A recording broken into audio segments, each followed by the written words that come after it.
Hello guys. Good morning सभी के लिए। मैं आशा करता हूँ आप सभी लोग अच्छे होंगे, आपका परिवार कुशल मंगल होगा। आज हम बात करेंगे बीएससी थर्ड ईयर के फिफ्थ सेमेस्टर में 30 एमसीक्यू इम्पोर्टेंट एमसीक्यू की। उसमें लेक्चर नंबर सेकंड है ये। और लेक्चर नंबर सेकंड में हम बात करेंगे क्वार्टेट्स। अभी तक हमने क्या पढ़ा था, नॉन क्वार्टेट्स, और अब पढ़ेंगे हम क्वार्टेट्स। नॉन क्वार्टेट और क्वार्टेट में डिफरेंट ये होता है, केवल अंतर ये है कि उसके पास जो नॉन क्वार्टेटा होता है उसके पास स्पाइनल कॉर्ड का अभाव होता है और क्वार्टेट्स के पास स्पाइनल कॉर्ड पाई जाती है। तो मैं Anil NDS Ram Narayan NDS Annu academy में आपका स्वागत करता हूं। जो मित्र भाइयों नए हैं वो चैनल को सब्सक्राइब कर लें और क्लास को आगे बढ़ाएं, और जो पुराने हैं वो शेयर करें और अपने मित्रों के साथ क्लास को शेयर कर दिया करो, जिससे कि एक ही समय में सभी के पास नॉलेज पहुंचती रहे। ठीक, तो हम बात करते हैं अब क्वार्टेट्स होते क्या हैं।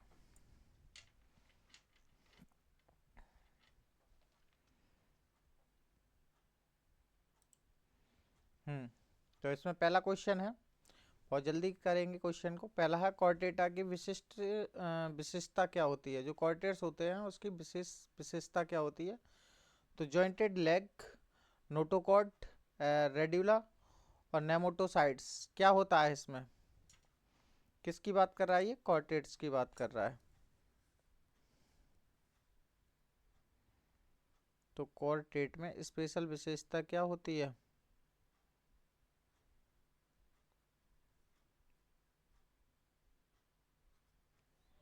स्पेशलिटी क्या होती है इसमें। इसमें नोटोकॉर्ड, नोटोकॉर्ड यहाँ दिखाई नहीं दे रहा हो, इसमें क्या प्रेजेंट होती है, नोटोकॉर्ड क्या होती है, प्रेजेंट। तो आंसर क्या हो गया इसका, आंसर बी। ठीक, पहले का आंसर बी। फास्ट करेंगे। अगला क्वेश्चन, नोटोकॉर्ड किस में जीवन भर रहती है, बताइए। जो नोटोकॉर्ड होती है जीवन भर किस में रहती है।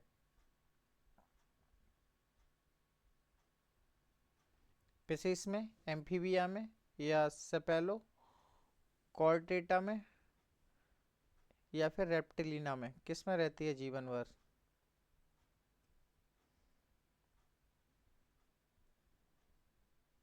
कमेंट सेक्शन में दीजिए अपना आंसर। 30 सेकंड आपको दी जाती है, आंसर दीजिए।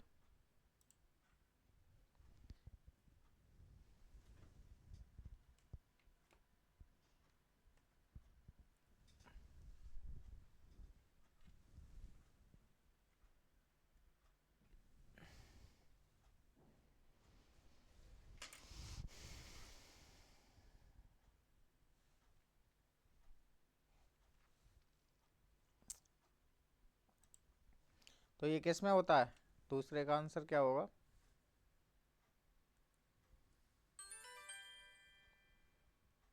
किस में होता है नोटोकॉर्ड, नोटो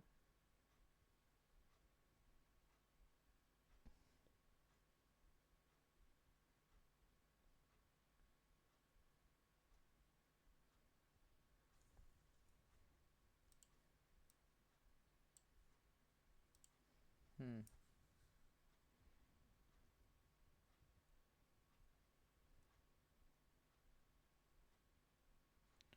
नोटोकॉर्ड किस में जीवन भर रहता है, पिसिस में। और लाइफ कब तक, पूरी लाइफ किस में रहता है। तो ये रहता है सेपेलोकॉर्ड में। नाम से ही क्लियर हो रहा है, सेपेलो कॉर्टेटा। लाइफ तक क्या रहता है, प्रेजेंट रहता है और लाइफ। ठीक, तो इसका आंसर क्या हो गया, ये सेपेलोकॉर्ड्स।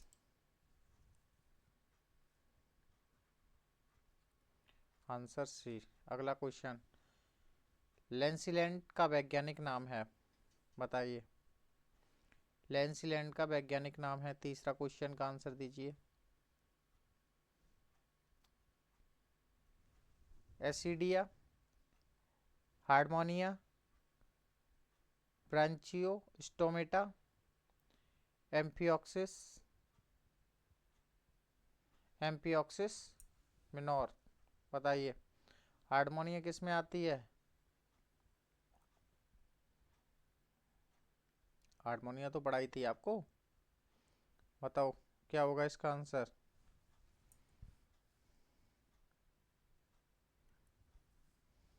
कमेंट सेक्शन में दीजिए नोट। लैंसीलैंड क्या है? साइंटिफिक नेम किसका है?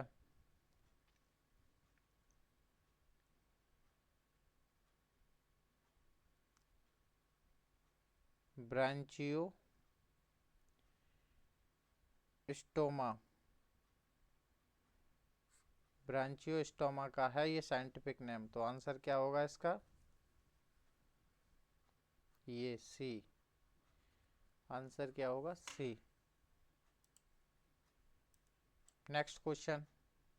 Question number 4। यूरोकॉर्टेटा में वयस्क अवस्था में कौन सा लक्षण नष्ट हो जाता है? बताइए भाई। यूरोकॉर्टेटा में वयस्क अवस्था में कौन सा लक्षण नष्ट हो जाता है? नोटोकॉर्ड, गिल्स स्लाइड्स या डोर्सल्स नर्व कॉर्ड या नोटोकॉर्ड्स एंड नर्व कॉर्ड दोनों। यूरोकॉर्टेटा में वयस्क अवस्था में नष्ट हो जाता है।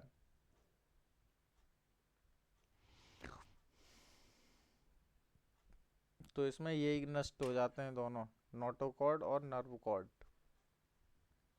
ठीक है।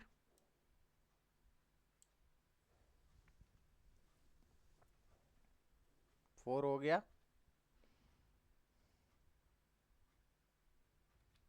5। साइक्लोस्टोम्स का मुख कैसा होता है? साइक्लोस्टोम्स का मुख कैसा होता है? सर्कुलर, सक्टोरियल, जबड़ा वाला या टूथलेस, टीथ नहीं होते हैं, बिग। कैसा होता है? तो इसका क्या होता है?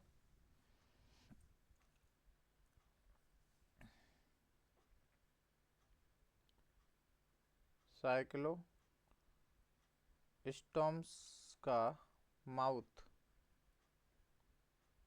कैसा होता है? इसका mouth circular,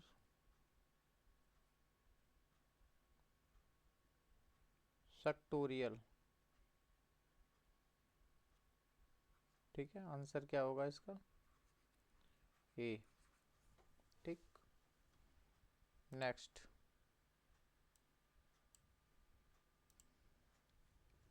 question number 6। Physics में गंध ज्ञान वाला अंग है। लेटरल लाइन, अल्फैक्टरी सैक या टेम्पोनस, टेम्पोनम या एम्प्यूली। क्या होता है इसमें? जो मछली होती है, फिशिस होती है, वो गंध की नॉलेज किससे रखती है? Question number 6। फिशिस में क्या होता है? फिशिस में होता है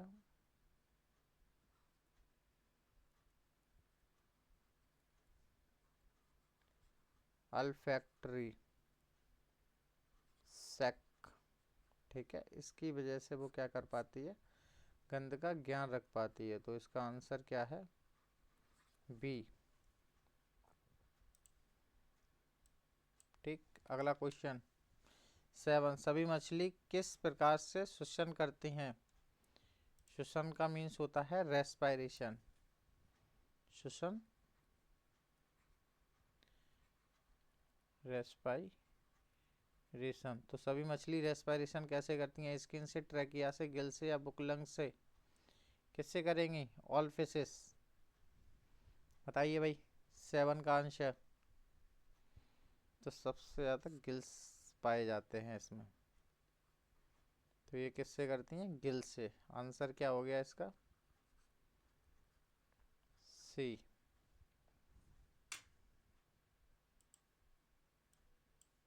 नेक्स्ट क्वेश्चन 8। एम्फी क्या है ये? एम्फीबिया में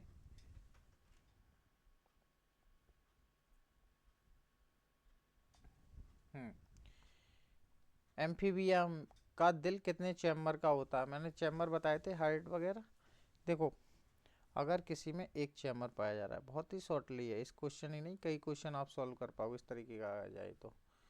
एक चैम्बर किस में होता है? एक चैम्बर होता है इनवर्टिब्रेट। ठीक है, किस में होता है ये?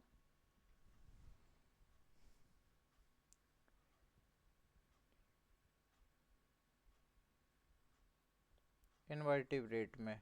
दो चैम्बर किस में होते हैं? दो चैम्बर होते हैं फिशिस में।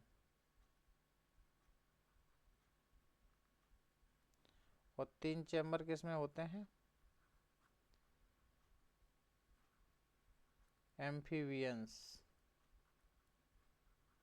मोस्टली रेप्टाइल्स में भी होते हैं ये। ठीक है, मोस्टली किस में होते हैं?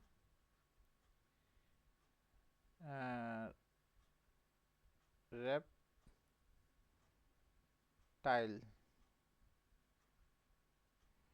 और चार चैम्बर किस में होते हैं? Four chamber. ये किस किस में होते हैं? वर्ड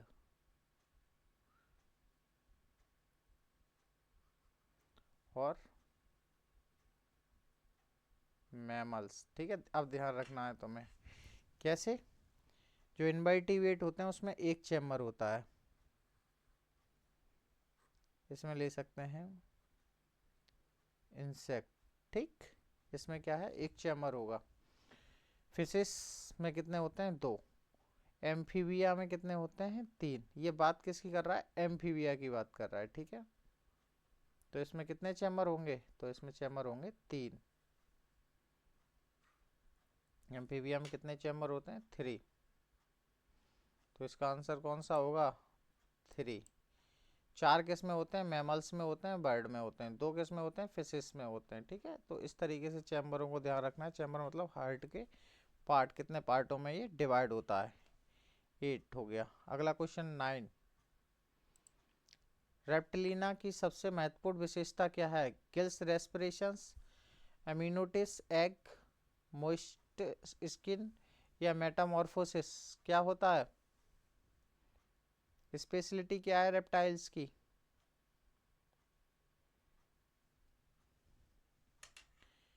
इसकी स्पेशलिटी बताइए। इसकी स्पेशलिटी गिल्स, रेस्पिरेशन ये नहीं है, इसकी स्पेशलिटी ये है अमीनोटिक एग। Next question. वर्ड की उड़ान में कौन सी हड्डी सहायक होती है? जो पक्षी होते हैं वो उड़ते हैं तो कौन सी हड्डी उसमें हेल्पफुल होती है?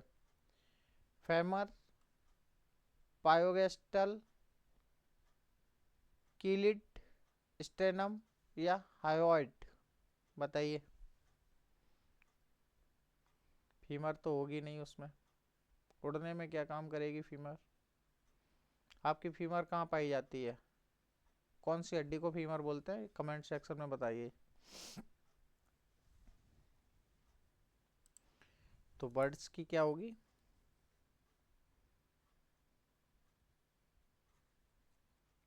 वर्ड्स की क्या उड़ने में जो हेल्प करती है वो करेगी? Chelate,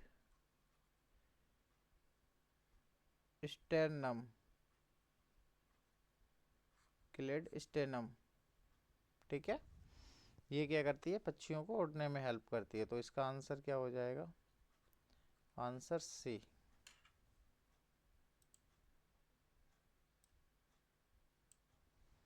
next 11। मैमल्स में कौन सा संरचना अनिवार्य है?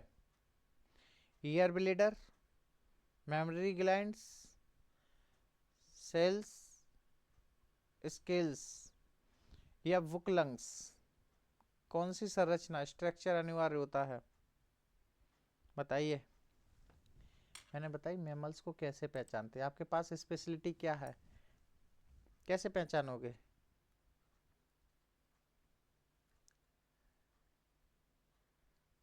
मैमल्स अपने बेबी को क्या है, मिल्क सक कराती है, दूध पिलाती है, ऐसे याद रखो। सारे बच्चे देने वाले प्राणी क्या करते हैं, मैमल्स। ये मैमल्स को मैमल्स ही क्यों बोले जाते हैं, देखो नाम से ही क्लियर हो रहा है। अगर आप थोड़ा सा कॉमन सेंस लगाएंगे तो कर पाएंगे। मैमल्स को हिंदी में क्या बोलते हैं, स्तनधारी। स्तन मतलब दूध वाले जीव। तो इसके पास मिल्क, तो मिल्क कहाँ से आता है, मिल्क ग्लैंड से। कौन सी ग्लैंड पाई जाती है, मेमरी ग्लैंड। ये इसकी स्पेशलिटी है। तो इसका आंसर क्या होगा, इसका आंसर होगा वी। मैमल्स में यही स्पेशलिटी है कि ये अपने बेबी को मिल्क सक कराती है। अगला 12th, लंग फिशिस का उदाहरण है। लंग्स फिशिस का उदाहरण कौन सा है, बताइए। स्केलिडॉन। स्केलिडॉन सूंघ लेती है, ये ध्यान रखना आप लोग, ठीक है। 12 नंबर का लेटिमिनरा, ये सब फिशेस हैं, मछलियाँ। स्केलिडॉन, इसे डॉग फिश बोलते हैं, स्केलिडॉन को। अगला आ जाता है लेटिमेरिया, प्रोटोप्टेरस और कैटला। कौन सा है इसमें, लंग्स। स्केलिडॉन को कुत्ता मछली या फिर डॉग फिश बोलते हैं। ये आपको जब एमएससी करोगे तो आपको डिसेक्शन करने को मिलता है। अब आप एमएससी कहाँ से करोगे वो आपके ऊपर डिपेंड करता है, क्या कर पाओगे डिसेक्शन या फिर नहीं कर पाओगे। तो इसका आंसर होगा प्रोटोप्टेरस, ये आंसर सी। लंग्स फिशिस का उदाहरण है। नेक्स्ट क्वेश्चन 13, सबसे प्राचीन वर्टिब्रेट ग्रुप है ऑस्टिचैटिस, ऑस्टिचैथिस। अगला मैमलिया, मैमिलिया जिसे बोलते हैं, साइक्लोस्टोमेटा या एविज, बताइए भाई।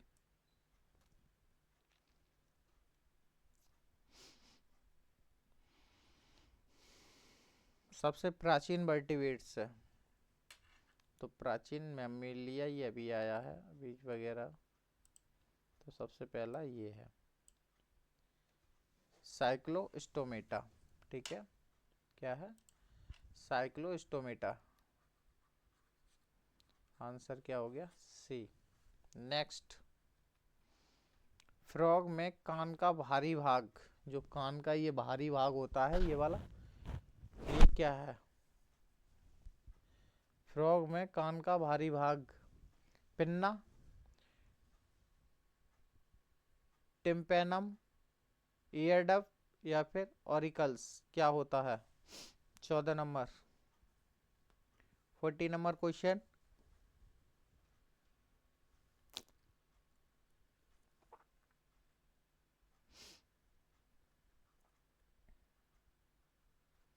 फ्रॉग में क्या होता है, टिम्पेनम, ठीक। आंसर क्या होगा इसका,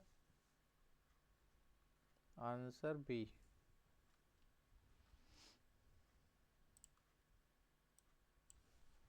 नेक्स्ट, रेप्टाइल्स में हृदय, देखो ये फिर आ गया रिपीटली, अब आपको क्वेश्चन करेक्ट करना है। थोड़ा अगर क्लास पे ध्यान दोगे तो आप क्वेश्चन क्लिक कर पाओगे। 2 chamber, 3 chamber, 4 chamber, crocodiles. D कह रहा है ए, बी और सी। बी और सी का मतलब हो गया 3 चैम्बर और 4 चैम्बर। रेप्टाइल्स का हृदय है, बताइए।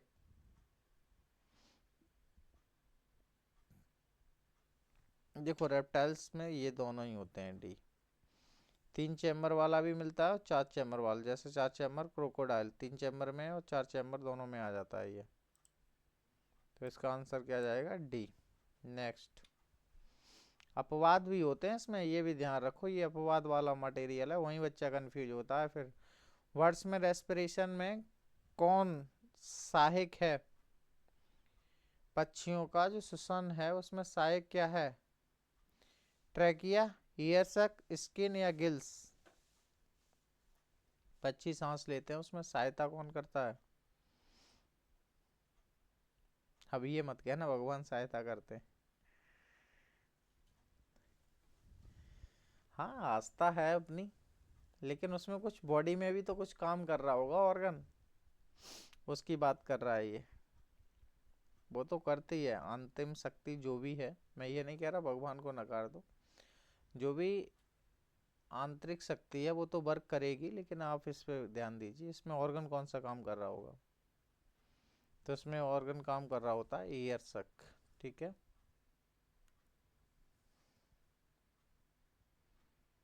बर्ड्स रेस्पिरेशन में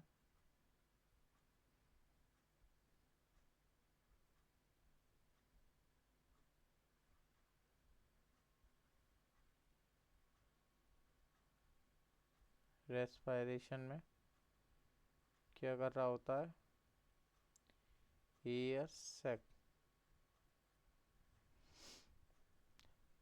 हेल्प कर रहा होता है। ठीक,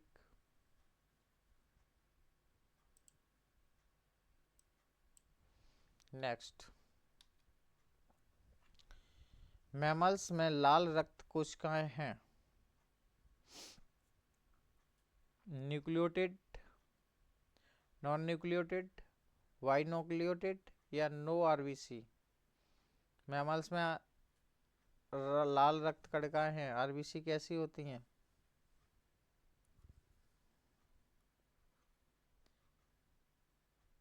क्या हो रहा है ये?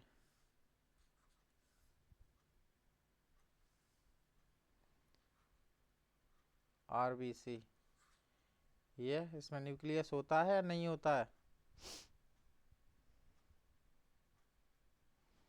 तो ये क्या होता है? इसमें न्यूक्लियस एब्सेंट होता है। ठीक है, इसका कारण है, क्यों? क्योंकि ये क्या होता है? हॉट ब्लेडर होता है इसलिए, और ये जो कोल्ड ब्लेडर होते हैं उसमें क्या होता है? न्यूक्लियस प्रेजेंट होता है। अगर इसमें न्यूक्लियस, इसका कारण क्या है? क्योंकि ये हीमोग्लोबिन को ज़्यादा से ज़्यादा ले जा पाएगी, मोर मोर देन, इसलिए उसमें न्यूक्लियस एब्सेंट होता है। तो इसका आंसर क्या हो जाएगा? 17 का answer B, non nucleated.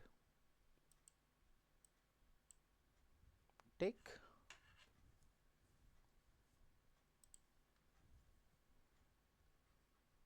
Answer क्या होगा? बी। अगला क्वेश्चन 18, वेल किस वर्ग में आती है? बताइए भाई, वेल किस में आएगी? वेल, वेल मछली होती है, फिशिस में आएगी? नहीं। एम्फीबिया में आएगी, जमीन पे भी घूमती है क्या? नहीं। मैमल्स में आएगी?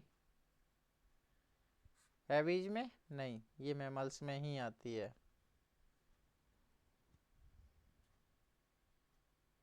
इसके पास टीथ भी होते हैं, और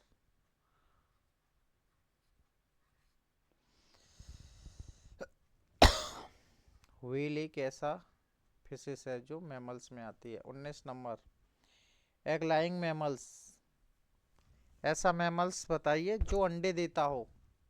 अब कहोगे ये कहाँ का बवाल आ गया? कुछ भी हो सकता है साइंस में, ये मत सोचना कि मदर जो फीमेल होती है वही बच्चे देती है। कभी कभी जो मेल होता है वो भी बच्चे देने लगता है, क्योंकि उसका जो जीन होता है ना, एक्टिव जीन और इनएक्टिव जीन का खेल होता है। अगर इनएक्टिव जीन एक्टिव हो गए तो कुछ भी हो सकता है, आप सोच भी नहीं सकते। तो आइए टॉपिक पे, 19 नंबर, तो कौन होगा वो? ये मैर्सिफिलस, मोनोटेरमस, यूथेरियंस और रोडेंट्स। तो इसमें ये होता है बी। कौन? इसका आंसर क्या है? बी। एक ये एनिमल होता है, गूगल करके देखिए इसे, शक्ल तो देख लिया करो, मुंह दिखराई कर लिया करो इसकी। ये क्या करता है? एग लेइंग मैमल्स होता है, मोनोट्रेमस। अगला क्वेश्चन 20। बीट उड़ने वाला रेप्टाइल्स है, बर्ड्स है, मैमल्स है या एम्फीबिया है? चमगादड़ कौन है ये? रेप्टाइल्स है, बर्ड्स है, मैमल्स है या एम्फीबिया है? उड़ता है तो पक्षी कहेंगे, या फिर मैमल्स कहेंगे, या एम्फीबिया कहेंगे, या फिर रेप्टाइल्स कहेंगे? बताइए।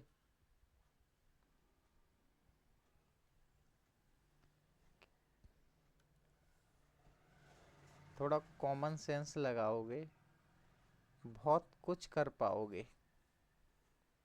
तो ये क्या होता है? वेट मैमल्स होता है।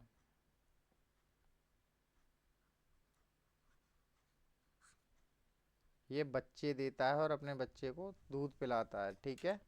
नहीं तो ये एम्फीबिया होगा, नहीं ये बर्ड्स होगा, उड़ रहा है तो क्या हुआ? नहीं ये रेप्टाइल्स होगा। कौन होगा? ये मैमल्स होगा। 21। रेप्टाइल्स की skin moist, dry and स्लैकी, without स्लैकी या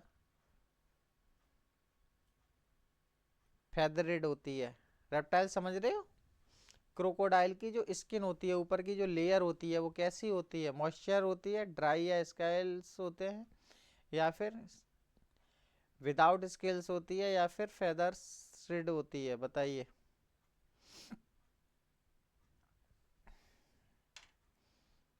मगरमच्छ देखा है कैसा दिखता है? पत्थर जैसा दिखता है, ऊपर से देखोगे तो मिट्टी जैसा।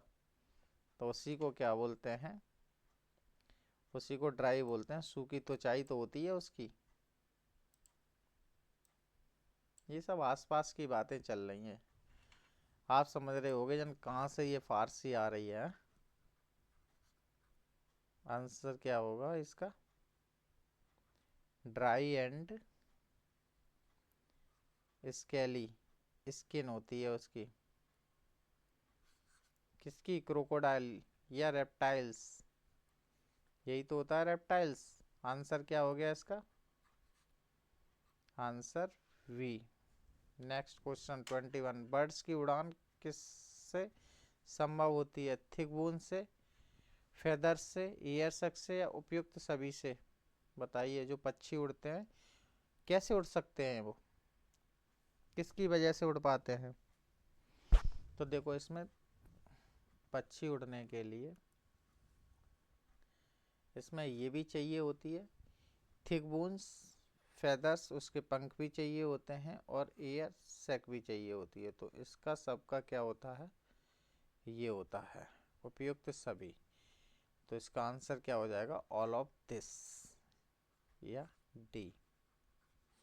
एक बर्ड्स को उड़ने के लिए थिक बोन्स चाहिए, फेदर्स चाहिए और एयर सैक भी चाहिए। Next question 23। Worm bladder animals, अभी मैं बता के आया हूँ 1 सेकंड पहले। न्यूक्लियस बताया था आरबीसी टाइम पे। Only mammals, only words, words plus mammals या रेप्टाइल्स? रेप्टाइल्स होगा। रेप्टाइल्स होगा ही नहीं। अगर ये बर्म ब्लेडर होता तो रेप्टाइल्स कभी देखें? मगरमच्छ, सांप पानी से निकल आते हैं, धूप ले रहे होते हैं, वो इसीलिए लेते हैं क्योंकि वो कूल ब्लेडर होते हैं। तो ये नहीं होगा। अब बताइए कौन सा होगा? ओनली मैमल्स तो नहीं कहेंगे। क्या होगा? Only words. ये ओनली वर्ड आ जाए ना, ये एटीट्यूड वाला आता है, तुरंत काट दो इसे तुक्के में भी। तो यही बचेगा अब तो, बर्ड्स एंड मैमल्स दोनों ही होंगे, ओनली नहीं हो सकता इसमें। आंसर क्या होगा इसका? सी। तो कौन कौन होते हैं? वर्म ब्लेडर, गर्म खून वाले। याद रखना, जहाँ गर्म ब्लड होगा वहाँ न्यूक्लियस प्रेजेंट नहीं होगा। ये वर्ड्स प्लस मैमल्स होता है। इसमें जो सेल होती है ना किसकी, आरबीसी की, इसमें न्यूक्लियस क्या होता है, एब्सेंट होता है। कुल ब्लीडर में ये प्रेजेंट होता है। नेक्स्ट क्वेश्चन, एम्फिऑक्सिस में हृदय बताइए, पूर्ण रूप से विकसित होते हैं, असिंक होते हैं, नहीं होता है, या 4 चैम्बर होता है। एम्फिऑक्सिस की बात कर रहा है ये 24 नंबर।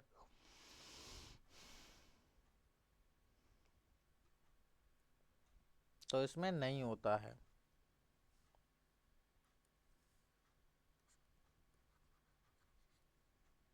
आंसर क्या है, सी।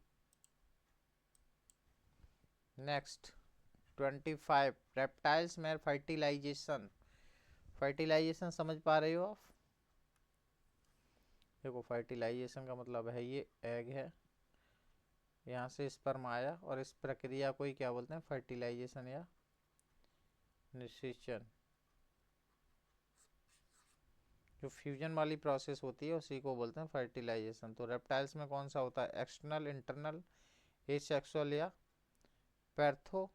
पैर्थोनोजेनेसिस।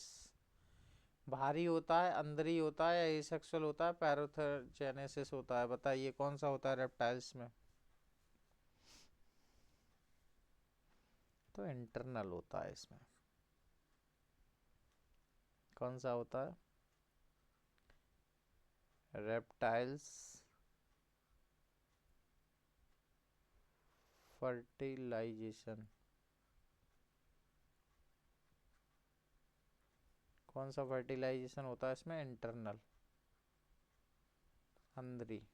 आंसर क्या होगा इसका, बी।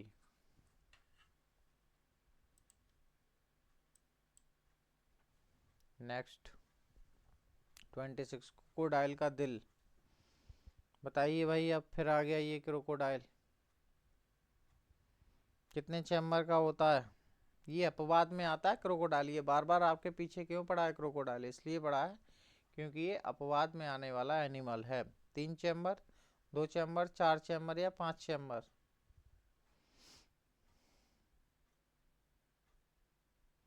देखो ये 4 चैम्बर में जाएगा।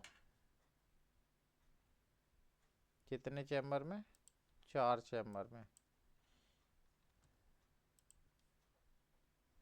नेक्स्ट,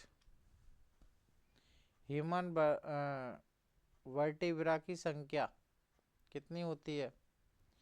ह्यूमन वर्टिब्रा की संख्या कितनी होती है, स्पाइनल। ये बताई थी मैंने, 1 मिनट, ये बताया था। यहाँ से कुछ लटका होता है, हाँ?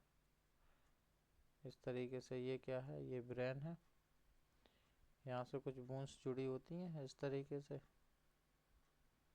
कितनी होती हैं ये,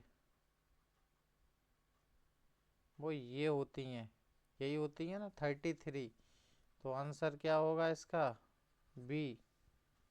बस इतना बताना था। अगला 28, एवीज की ब्रेक, टीथ वाली, टूथलेस, बोन्सलेस या कार्टिलेज ओनली। ये कार्टिलेज होती है ओनली। बताइए भाई, जहां तुम्हें ओनली दिखाई दे जाए पहले तो साले उसे पकड़ के भगाओ। ये एटीट्यूड इसका खत्म करो। अब बचे 3, टीथ वाली, टूथलेस या बोनलेस। बताइए।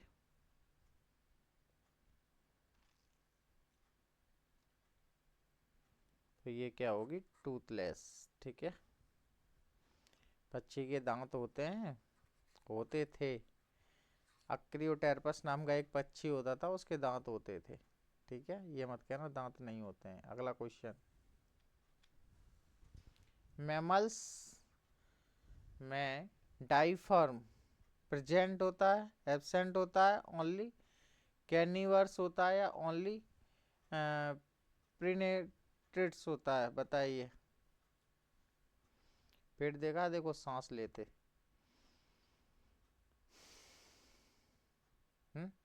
जब सांस हम बाहर निकालते हैं तो पेट फूल जाता है, और सांस अंदर लेते हैं तो पेट पिचक जाता है। बड़ा उल्टा हो रहा है। सांस हमें अंदर लेनी चाहिए तो फूलना चाहिए, बाहर निकालें तो पिचक जाना चाहिए। तो वो डायफ्राम की वजह से ही हो रहा होता है। तो इसलिए उसमें क्या होता है, ये प्रेजेंट होता है। मैमल्स मतलब तुम। तो इसमें क्या होता है, प्रेजेंट होता है कौन, मैमल्स में डायफ्राम। तो आंसर क्या होगा इसका, ए। लास्ट क्वेश्चन, वर्टिब्रेट्स में सेंट्रल नर्वस सिस्टम, किसकी बात कर रहा है ये, सेंट्रल नर्वस सिस्टम, CNS, समझाया था। वेंट्रल्स, डोर्सल्स, लेटरल्स या डिफ्यूज्ड, कौन सा होता है भाई। लास्ट क्वेश्चन, लास्ट आंसर दीजिए।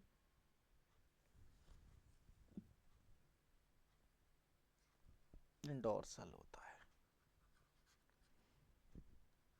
आंसर क्या होगा, बी।